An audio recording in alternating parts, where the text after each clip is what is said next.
Some dogs stop obeying commands when they become dangerous. Others stop obeying because their heart is still listening for one voice. Snow drifted sideways across the Calgary Police Service Tactical Yard, turning the floodlights into pale blurs behind curtains of white. The chain-link fences rattled softly in the February wind while radios crackled against thick winter jackets and black tactical gloves. It was just after 6 in the morning, cold enough that every breath rose in ghostly clouds above the concrete. Officer Devin Rowe stood near the training barricades, his clipboard trembling slightly in his hands despite years on the force. Across the yard, the Doberman named Nix paced inside the enclosed drill lane like a shadow trapped inside a cage too small for grief. Her black and rust coat glistened under the sodium lights, sleek but tense, muscles twitching beneath the harness strapped across her chest. Frost clung to the edges of her cropped ears. Her amber eyes never stopped moving. Watching.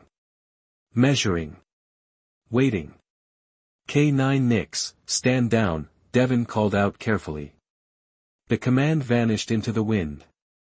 The Doberman ignored him completely. A second handler tried next. Heel. Nothing.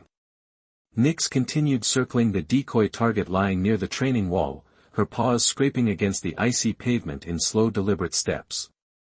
Not wild. Not confused. Focused. Too focused. Somewhere behind the observation windows, someone muttered under their breath that the dog should never have been brought back into evaluation.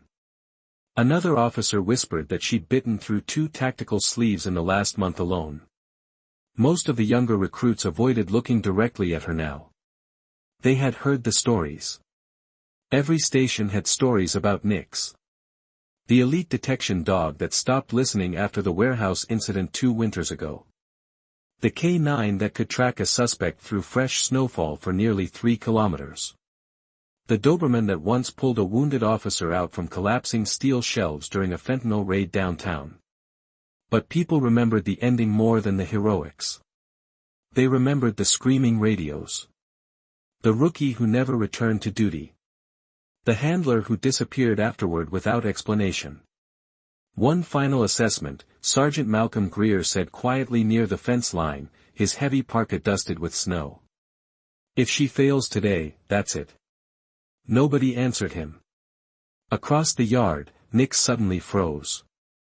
Her body stiffened so fast it silenced the entire lane. Her eyes locked toward the main entrance. Gate beyond the floodlights.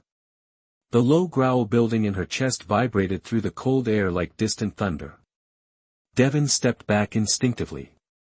Easy, girl, he whispered. The Doberman ignored him again.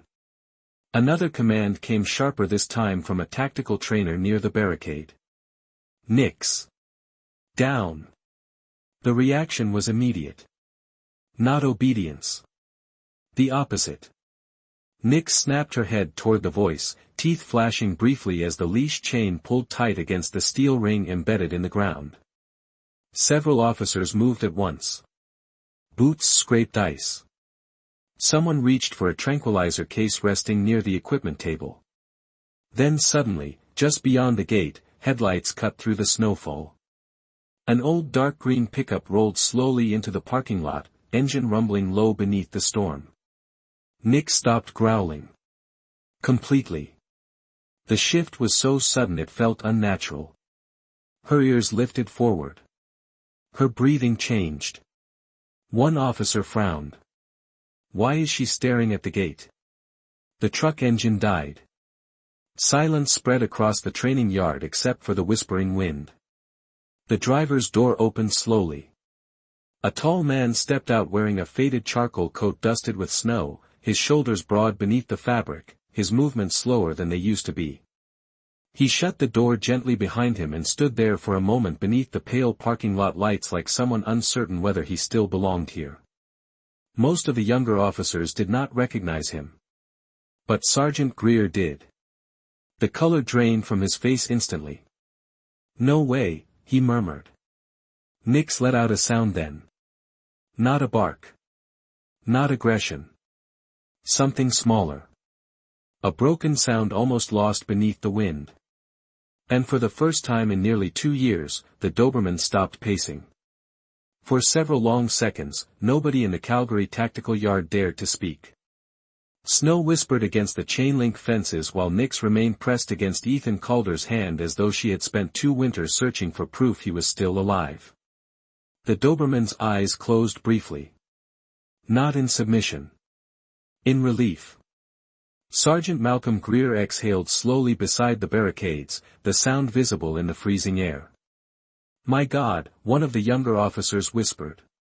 Ethan did not answer anyone. His fingers moved carefully along the side of Nix's neck, feeling the familiar ridge beneath her collar where thick fur covered old scar tissue from years of tactical work. The Doberman leaned into the touch. With a quietness none of them had ever seen during training evaluations. Gone was the pacing. Gone was the tension that had kept the entire unit on edge for months. What remained looked painfully simple. A dog that missed her person. Somewhere above the yard, the floodlights buzzed softly against the falling snow. Officer Devin Rowe glanced toward the administration building where several supervisors now watched through frosted windows.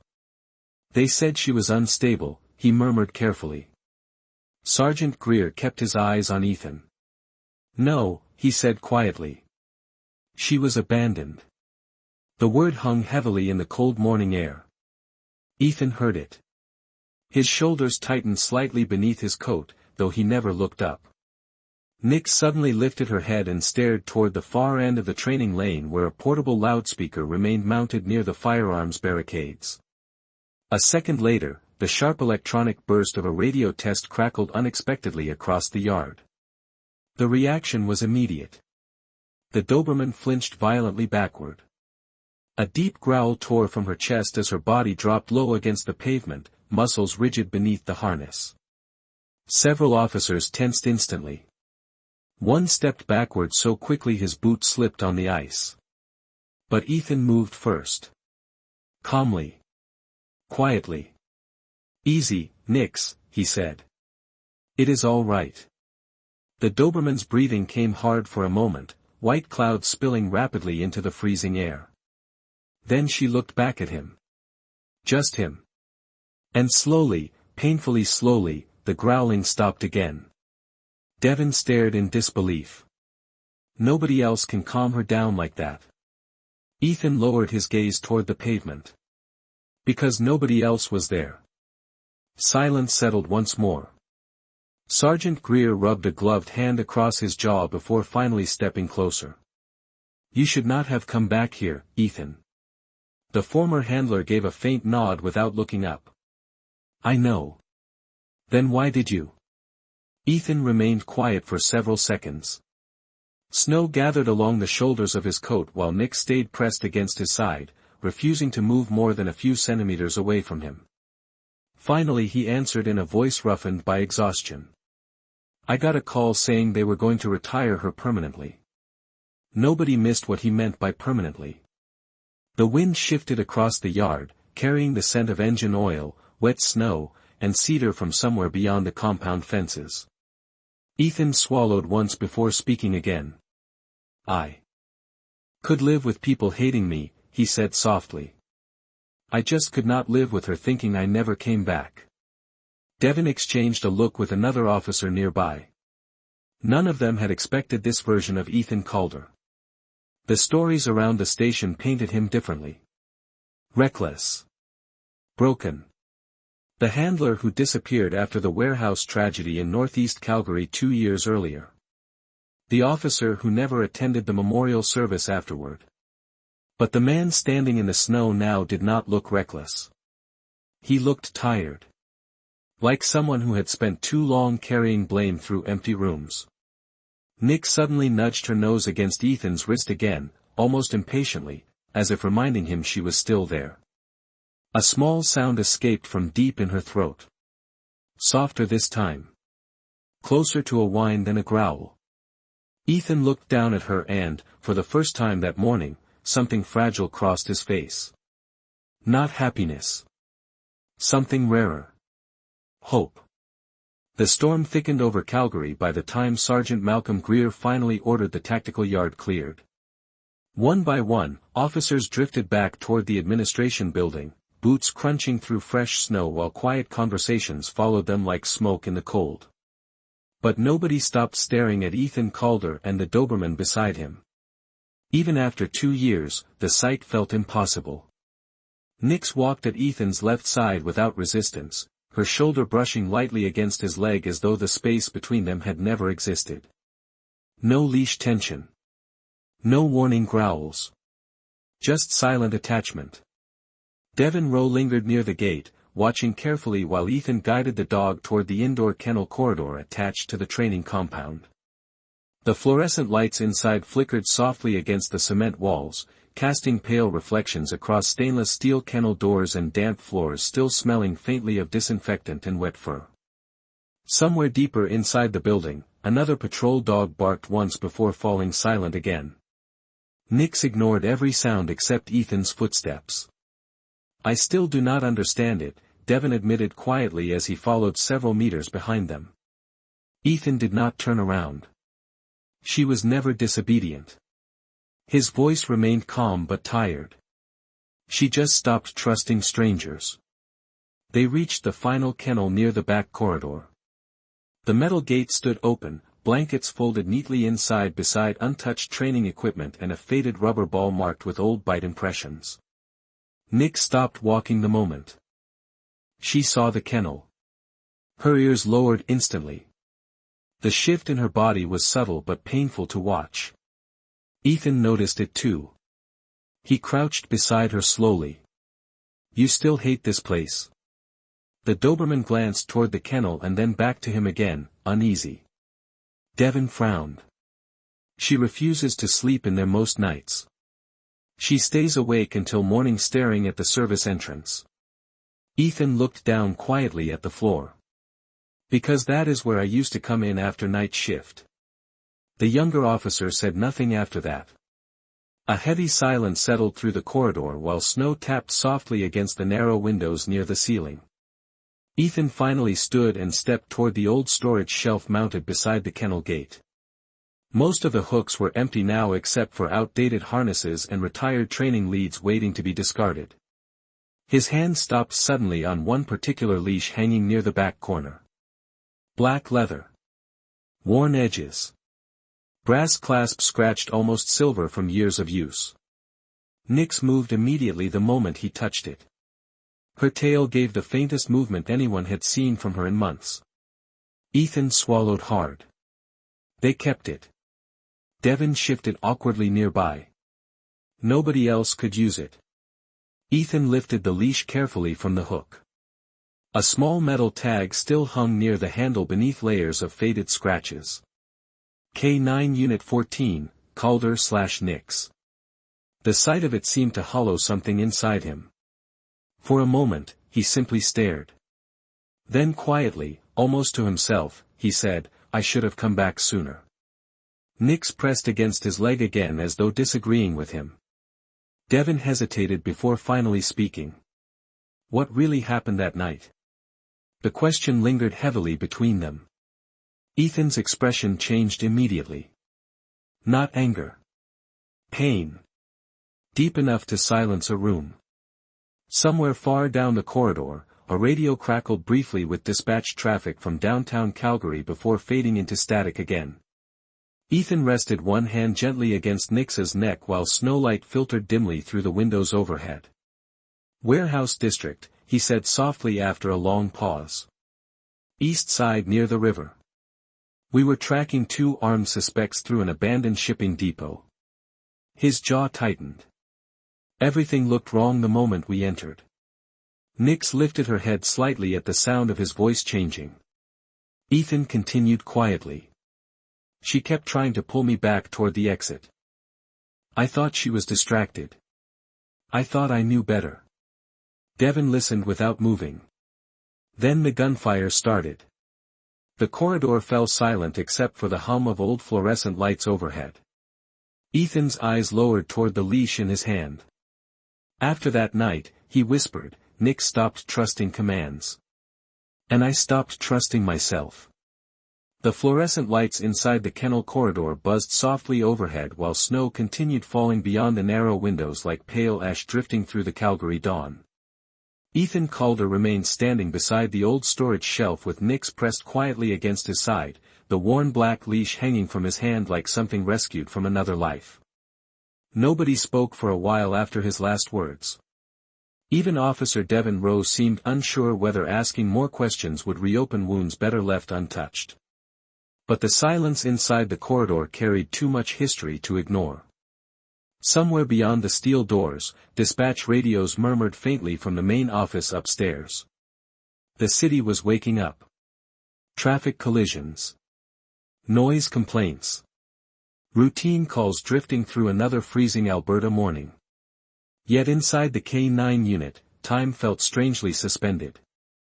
Sergeant Malcolm Greer finally stepped into the corridor, snow melting slowly from his heavy boots onto the concrete floor. He studied Ethan carefully before speaking. "The review board never released the full report," he said quietly. "Most officers only heard rumors." Ethan gave a faint nod without looking up. "Probably for the best." Greer leaned one shoulder against the kennel gate. "The rookie's parents blamed you." The words landed heavily, but Ethan did not flinch. He had clearly lived beside them long enough that they no longer surprised him. Nix shifted uneasily against his leg, sensing the tension in his breathing before anyone else noticed it. Ethan lowered one hand gently onto the Doberman's neck. "They had every right to." Devin frowned slightly. "But what actually happened?" Snow tapped softly against the high windows while Ethan stared at the old leash in his hands. Finally he answered. Constable Liam Mercer was 24. Fresh tactical certification. Smart kid. Too confident sometimes, but good-hearted. His voice carried the distant exhaustion of someone remembering details he wished he could forget. "We got reports of armed trafficking suspects using an abandoned shipping warehouse near the Bow River. Nothing unusual at first." Nix lifted her head slowly as he spoke, ears twitching at certain words as though fragments of memory still lived inside her too. Ethan continued carefully. "The moment we entered the building, she started resisting commands." Devin looked surprised. "Nix?" Ethan nodded once. "She kept pulling backward toward the loading entrance. Refused to advance. I thought she was distracted by chemical residue or noise." He swallowed slowly. "But she was trying to warn us." The corridor seemed colder suddenly. Greer remained completely still beside the kennel gate. Ethan's gaze drifted somewhere far beyond the room now. The suspects had rigged parts of the warehouse with propane traps and motion alarms. Crude setup. Enough to trap anyone moving too deep inside. His jaw tightened visibly. Nix caught the scent before any of us did. Devin's expression darkened. And nobody listened. Ethan closed his eyes briefly. "I overrode her response command." The words came quietly. No excuses attached to them. Just truth. Snowlight reflected dimly across the corridor walls while Nix pressed closer against him again, almost protective now. Ethan exhaled slowly before continuing. The alarms triggered. Gunfire started somewhere above the catwalks. Everyone scattered. His grip tightened around the leash handle. Nix tackled me behind a steel crate before part of the upper walkway collapsed. Devin stared at him in silence. "She saved your life." Ethan nodded faintly. Liam was separated during the confusion. Nobody asked the next question aloud because they already understood the answer. The hum of fluorescent lights filled the corridor again while outside, wind swept snow against the compound fences in long white waves. Ethan finally looked down at Nix. After the investigation, he whispered, everyone said she became aggressive. His hand moved slowly along the Doberman's scarred neck. But she was not angry. The dog looked back at him quietly, amber eyes soft beneath the harsh lights. Ethan's voice nearly disappeared then. She was trying to tell us the truth all along. Morning settled slowly over the Calgary Police Service compound, but the cold refused to loosen its grip. By 8 o'clock, the storm had softened into a thin curtain of drifting snow that moved lazily across the parking lot and training fences. Inside the K-9 unit, the air smelled faintly of coffee, damp winter jackets, and kennel disinfectant warmed by old heating vents that rattled overhead. Yet despite the ordinary sounds of another workday beginning, tension still lingered through the building like a held breath. Word had already spread. Ethan Calder had returned. And Nix had obeyed him without hesitation. Officers passing through the corridor slowed when they saw them together. Some stared openly. Others looked away too quickly, uncomfortable with memories they did not fully understand. Ethan noticed all of it but said nothing. He sat quietly on a narrow bench near the kennel row while Nix rested beside his boots, her large frame stretched across the concrete floor in rare calm. The Doberman had refused food earlier from one of the handlers. But when Ethan unwrapped half of a turkey sandwich from the vending machine downstairs, she ate carefully from his hand without taking her eyes off him once. Devin Rowe leaned against the opposite wall holding 2 paper cups of coffee. "You know," he said cautiously, "this is the most relaxed she has looked in almost 2 years." Ethan gave a tired smile that barely lasted a second. "She used to sleep through thunderstorms." Devin glanced down at the Doberman. "What changed?" Ethan looked toward the frost gathering along the small corridor windows. "Guilt changes everyone eventually." Before Devin could answer, footsteps echoed from deeper inside the administration hall. Sergeant Malcolm Greer appeared carrying a thin gray file folder tucked beneath one arm. His expression was heavier now than it had been earlier in the yard. "Board meeting starts in 20 minutes, he said quietly. Ethan nodded once but did not stand. Greer hesitated before continuing. "They still want the behavioral assessment completed." Devin frowned immediately. "After this morning?" "Policy does not care about feelings," Greer answered grimly. Nix lifted her head slightly at the tension in their voices. Ethan rested one hand against her shoulder. "What exactly are they testing?" Greer exhaled slowly. "Firearms exposure. Crowd control simulation. Command response under stress." Devin muttered under his breath. "That is going to end badly." But Ethan remained strangely calm. "No," he said quietly. "It will end honestly." Snowlight reflected softly across the corridor floor while Greer handed him the file. Ethan opened it carefully. Inside were pages of behavioral notes, handler complaints, failed evaluations, and incident summaries from the last 18 months. Aggressive response to verbal commands. Elevated distress during tactical drills. Refusal to release from alert posture. Ethan's eyes moved silently across every line while Nix rested her head against his knee. Finally he stopped at the final recommendation near the bottom page. Permanent removal from active. K-9 service consideration. His jaw tightened slightly. Devin shifted uneasily nearby. "You do not have to stay for this." Ethan closed the file gently.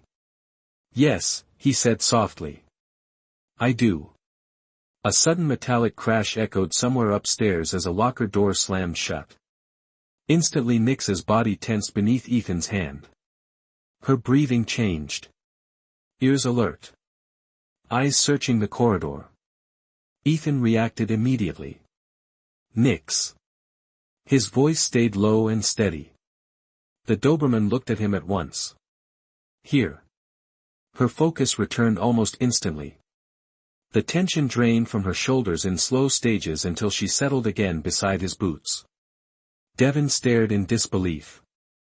"She trusts your voice more than her own instincts." Ethan looked down quietly at the dog resting beside him. "No," he murmured. "She trusts that I finally learned to listen." For a moment nobody spoke after that. The heating vents hummed softly overhead while snow drifted past the windows like pale smoke across the Alberta sky. Then Sergeant Greer checked his watch and gave a slow nod toward the training wing.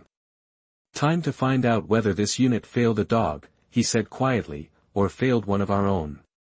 The indoor tactical range smelled of cold metal, rubber flooring, and old gun oil baked into concrete walls over decades of winter training. By mid-morning, most of the Calgary Police Service K-9 supervisors had gathered behind the observation glass overlooking the assessment floor below. Some stood with folded arms. Others held clipboards against their chests as though paperwork could somehow protect them from what they were about to witness. Outside, the snowstorm had finally weakened into pale drifting flurries beneath a colorless Alberta sky, but inside the building the tension felt heavier than the weather ever could. Ethan Calder walked beside Nix toward the center training lane while Sergeant Malcolm Greer followed several steps behind. The Doberman moved quietly now, alert but steady, her nails tapping softly against the polished concrete floor. Every officer watching expected the calm to shatter eventually. They had seen Nix lose control during simulations before.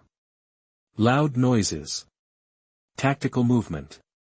Raised voices. Any one of them could trigger panic buried too deep for commands alone to reach.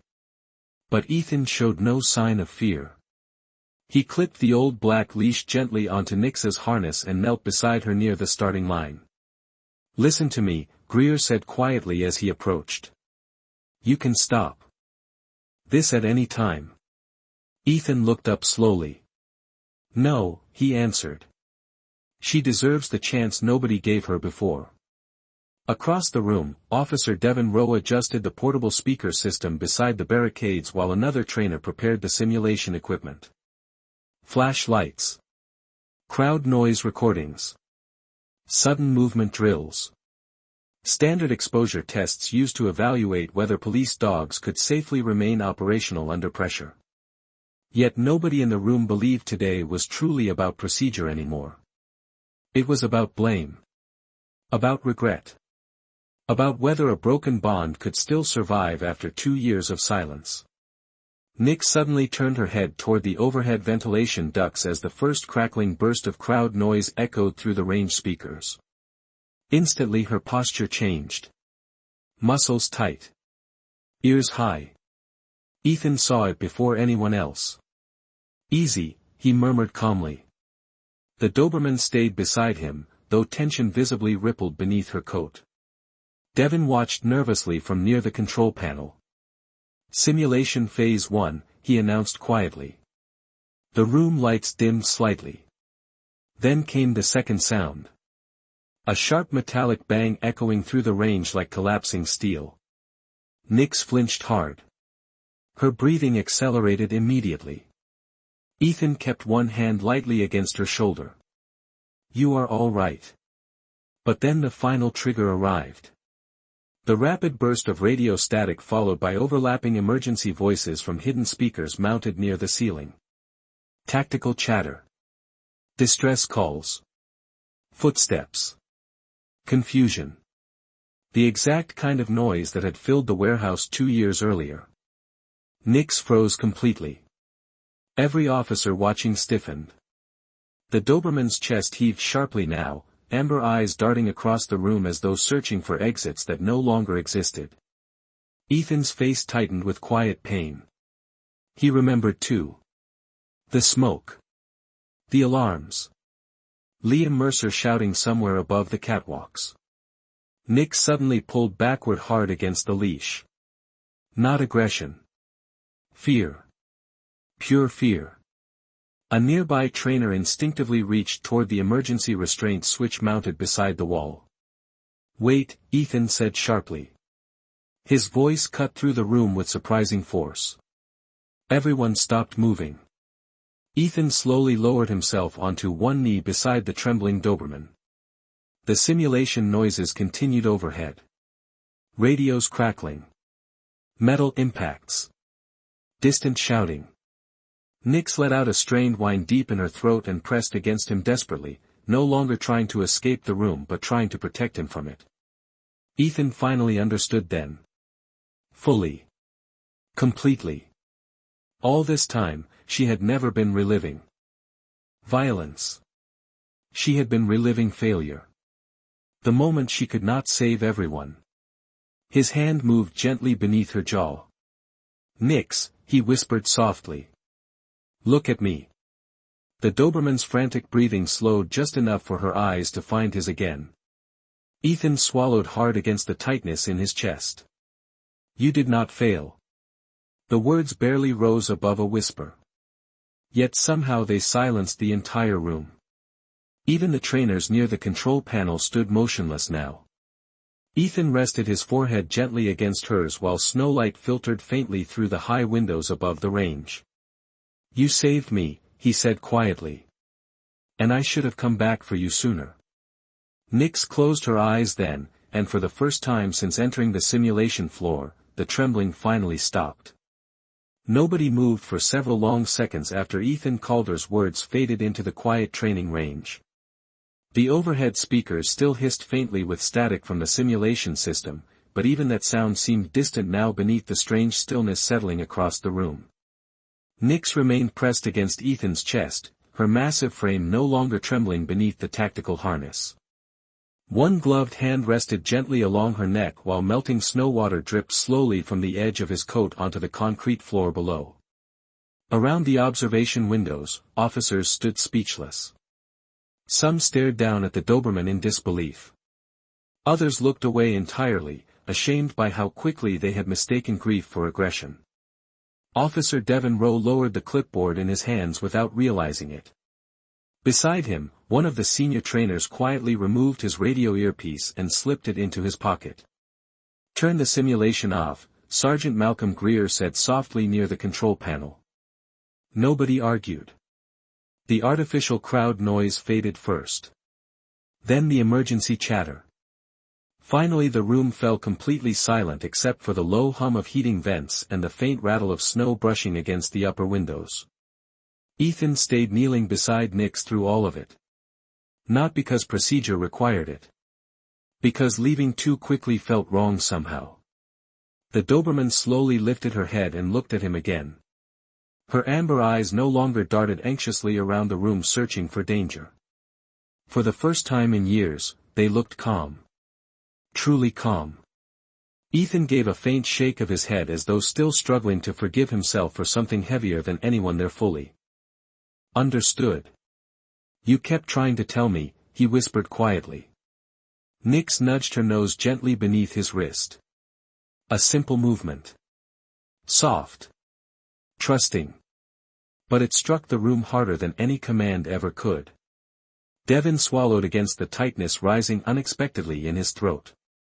"All this time," he murmured, "she was not dangerous." Greer stared through the observation glass with tired eyes. "No," he answered quietly.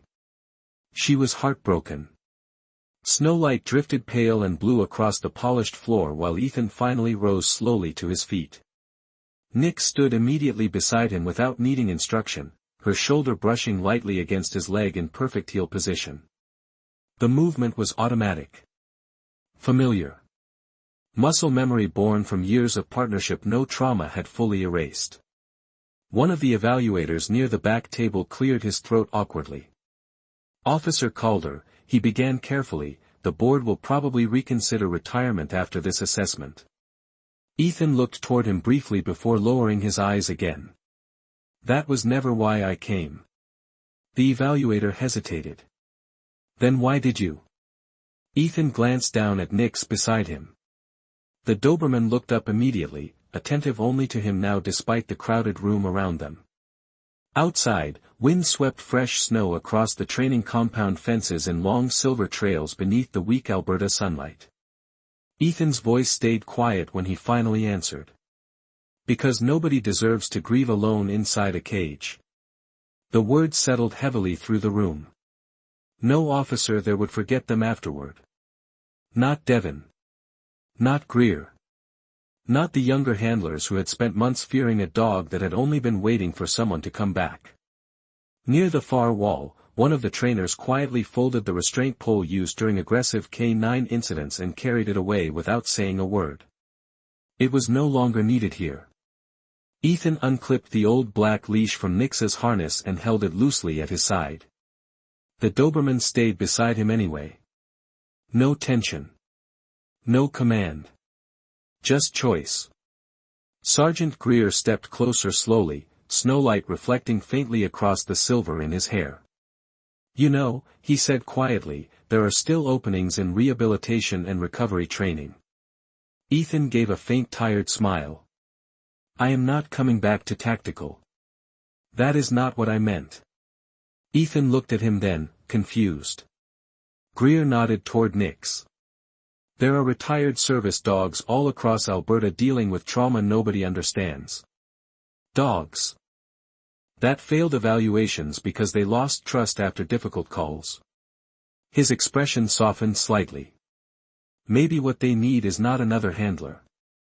He glanced at Nick standing calmly beside Ethan. Maybe they need someone willing to listen when they stop barking. For a moment, Ethan said nothing at all. Then slowly, almost uncertainly, his hand rested once more against Nix's scarred neck while the Doberman leaned into the touch like she already knew the answer. Spring arrived slowly in Alberta that year. Snow still clung stubbornly to the shadows beneath pine trees outside Calgary, but the air no longer carried the same bitter edge it had on the morning Ethan Calder returned to the K-9 unit. The rivers had begun to thaw. Streets glistened with meltwater beneath pale morning sunlight. And somewhere far beyond the city traffic and steel towers, on a quiet property near Cochrane, a weathered wooden sign now stood beside a gravel road surrounded by spruce and open pastureland. Calder K-9 Recovery Program. The letters were simple. Hand-painted. Nothing official about them. Yet every week, more retired service dogs arrived there from police departments across Western Canada. German Shepherds. Belgian Malinois. Old Labradors with cloudy eyes and stiff hips. Even one nervous bloodhound that had refused to leave his transport kennel for nearly 3 days. Most of them came carrying the same invisible wounds. Loud noises. Fear responses. Sleepless pacing through the night. Handlers called them unstable. Difficult. Retired early. But Ethan no longer believed broken behavior always meant a broken dog. Nix moved quietly across the training yard that morning beneath soft April sunlight, her black and rust coat shining again after months away from the concrete kennel corridors. The heavy tactical harness was gone now. No metal restraints. No aggressive warning labels clipped to chain-link gates. Only a simple leather collar and the old leash Ethan had kept hanging beside the barn door. She looked younger somehow without the fear constantly tightening her body. Stronger too. Near the far fence line, a retired patrol shepherd named Oslo trembled nervously beside an obstacle ramp while refusing every command from a volunteer handler. Ethan watched for a moment from the porch before stepping down into the yard. Nix followed immediately at his side. No command needed. The spring wind carried the scent of cedar, wet grass, and distant mountain snow while sunlight spilled warmly across the property. Ethan crouched. Slowly several feet from the frightened shepherd. Hey there, buddy, he said softly. Oslo avoided eye contact completely. His breathing stayed rapid. Ethan nodded slightly as though he understood every part of it. Because he did. Nix moved forward then, calm and silent, stopping just close enough for the shepherd to notice her presence. Not threatening. Not dominant. Patient. Oslo stared at her uncertainly. Nix simply sat down in the grass beside Ethan and waited. Minutes passed quietly beneath the Alberta sky. Somewhere nearby, wind chimes hanging from the barn roof tapped softly together. Finally, the shepherd took one cautious step forward. Ethan smiled faintly. That is it, he murmured. Nobody is rushing you anymore. From the porch, Sergeant Malcolm Greer watched the scene while holding a paper coffee cup between both hands. Retirement suited him better than command ever had. Beside him stood Officer Devin Rowe, now certified in rehabilitation handling after volunteering at the property every weekend for nearly 4 months straight. You were right, Devin said quietly. Greer looked toward the training field where Ethan sat in the grass beside the recovering dogs. About what? Devin smiled faintly. They were never failing obedience. The older man nodded slowly while sunlight reflected across the distant foothills west of Calgary. No, he said softly. Most of them were just waiting for someone patient enough to hear what fear sounds like. Down in the field, Nyx finally rested her head lightly against Ethan's shoulder while the nervous shepherd edged closer for the first time. Ethan closed his eyes briefly against the warm spring wind moving through the pasture grass around them. For a long moment, the world felt quiet again. Not empty. Peaceful. And somewhere beyond the mountains, beyond old mistakes and cold tactical corridors filled with regret, a Doberman once labeled dangerous lay calmly beneath the open Canadian sky beside the man who finally came back for her. Because sometimes loyalty does not ask for perfection. Sometimes it only waits for someone willing to return before hope disappears completely.